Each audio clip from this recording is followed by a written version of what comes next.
सत्यनाम आप सभी को मेरी तरफ से साहिब बंदगी।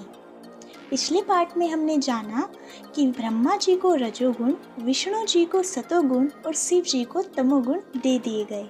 निरंजन के आदेश अनुसार माया तीनों पुत्रों को समुद्र मंथन के लिए भेज देती है। चलिए अब इस पार्ट में आगे की स्टोरी जानते हैं। माया की आज्ञा अनुसार सर्वप्रथम ब्रह्मा समुद्र मंथन के लिए चल पड़ते हैं तथा विष्णु व शिव दोनों भी पीछे पीछे चल दिए। तब माया की आज्ञा अनुसार तीनों बालक हंसते खेलते कूदते समुद्र मंथन करने चले। जैसे हंसों के सुंदर बच्चे क्रीड़ा करते हैं, कभी एक का हाथ दूसरा पकड़े तो कभी एक दूसरे का हाथ छोड़े, कभी आपस में लपट कर चले तो कभी दौड़े, कभी रुक भी जाए तो कभी गले में एक दूसरे के हाथ डालकर चले। उस समय की छवि इतनी निराली थी कि वेद भी उनका भली भांति गुणगान नहीं कर सकता। ब्रह्मा, विष्णु और महेश ये तीनों देवता समुद्र के पास जाकर खड़े हो गए। आपस में एक दूसरे को देखते हुए समुद्र मंथन करने का उपाय सोचते हैं। पश्चात तीनों देवताओं ने समुद्र मंथन किया, जिसके फलस्वरूप एक एक करके तीनों वस्तुएं तीनों को प्राप्त हो गई। ब्रह्मा जी को वेद, विष्णु जी को ज्ञान रूपी प्रकाश तथा सबसे छोटे शिव जी को हलाहल विष की प्राप्ति हुई। इस प्रकार ब्रह्मा जी, विष्णु जी और शिव जी इन तीनों भाइयों को कर्मांश वेद, ज्ञान रूपी प्रकाश तथा विष ये तीनों वस्तुएं समुद्र मंथन के समय मिली। इन तीनों वस्तुओं को मिलने के पश्चात ब्रह्मा जी, विष्णु जी व शिव जी अनंत आनंद विभोर होते हुए अपनी माता को यह समाचार देने चले।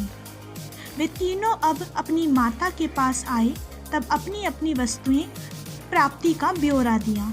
माता अष्टांगिनी ने उनको आज्ञा देते हुए कहा, हे पुत्रों, जो जिसको मिली है उन वस्तुओं को अपने पास रखो। तब अष्टांगिनी ने अपने पुत्रों को दूसरी बार समुद्र मंथन करने का आदेश दिया और कहा, जो वस्तु जिसको मिले स्वयं रख ले। उसी समय अष्टांगिनी माया ने 3 कन्याओं को उत्पन्न किया। तीनों कन्याओं को समुद्र में भेज दिया। तीनों पुत्रों ने समुद्र मंथन प्रारंभ कर दिया।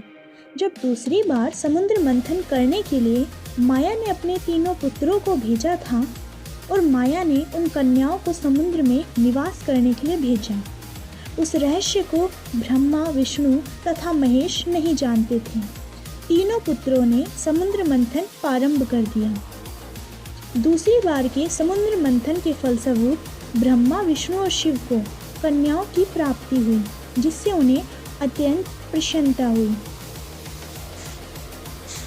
कबीर साहिब धर्मदास जी से कहते हैं कि ब्रह्मा, विष्णु और शंकर ने कर्मांश तीनों कन्याओं शारदा, लक्ष्मी और पार्वती को साथ लेकर अपनी माता अष्टांगिनी के पास पहुँचे और माता को प्रणाम करके कन्याओं को अपनी माता के सुपुर्दित किया। तब माता ने कहा, हे पुत्रों, ये कन्याएं तो तुम्हारे लिए ही हैं।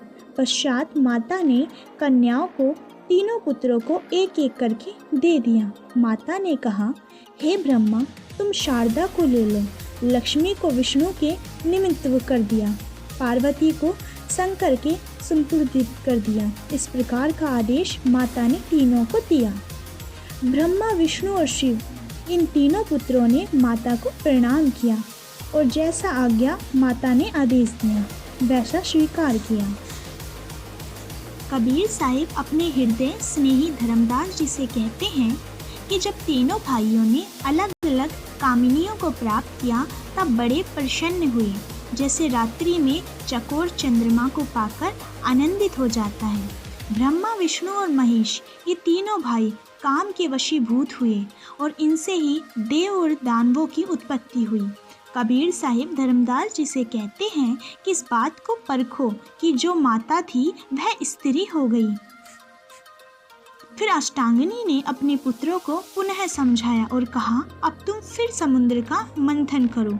जो वस्तु जिसको मिले उसे ग्रहण करो। यह कार्य अति शीघ्र करो।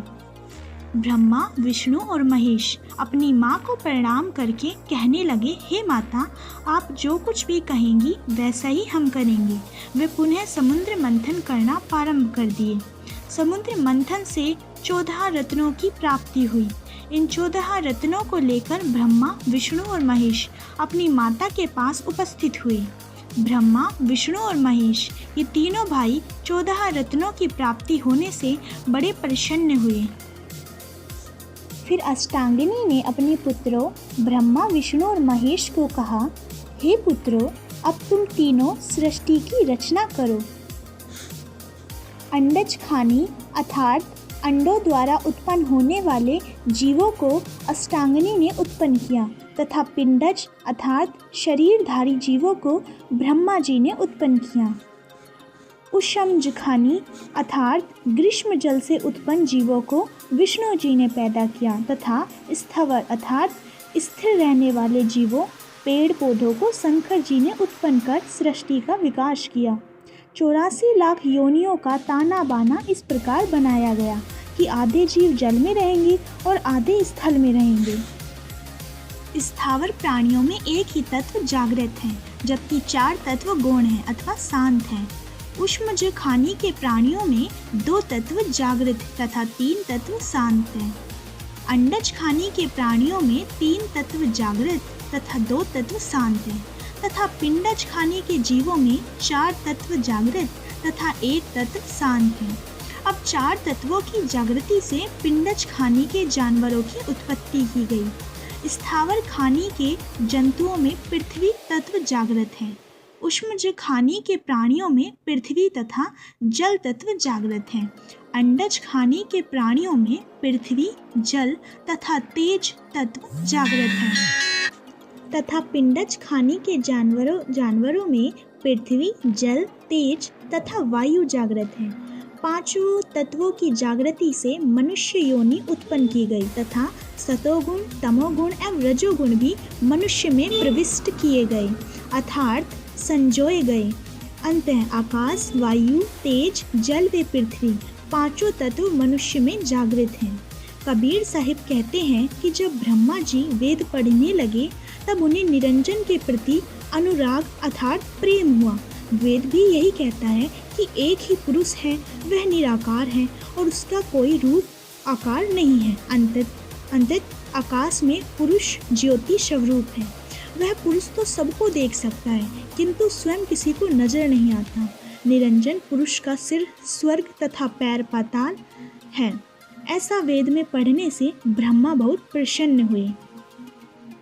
तब ब्रह्मा ने विष्णु को समझाते हुए कहा, भाई विष्णु, वेद के पढ़ने से मुझे यह पता चला कि एक पुरुष निराकार है। यही बात फिर ब्रह्मा ने शंकर से भी कहकर समझाते हुए कहा, हे भाई शंकर, वेद का पूरी तरह से अध्ययन करने से पता चलता है कि कोई पुरुष तो है जो हमारा कर्ता धर्ता है। हालांकि पुरुष के बारे में वेद तो कहता है कि, परंतु साथ में वेद यह भी कहता है कि हमने उसका भेद नहीं पाया है।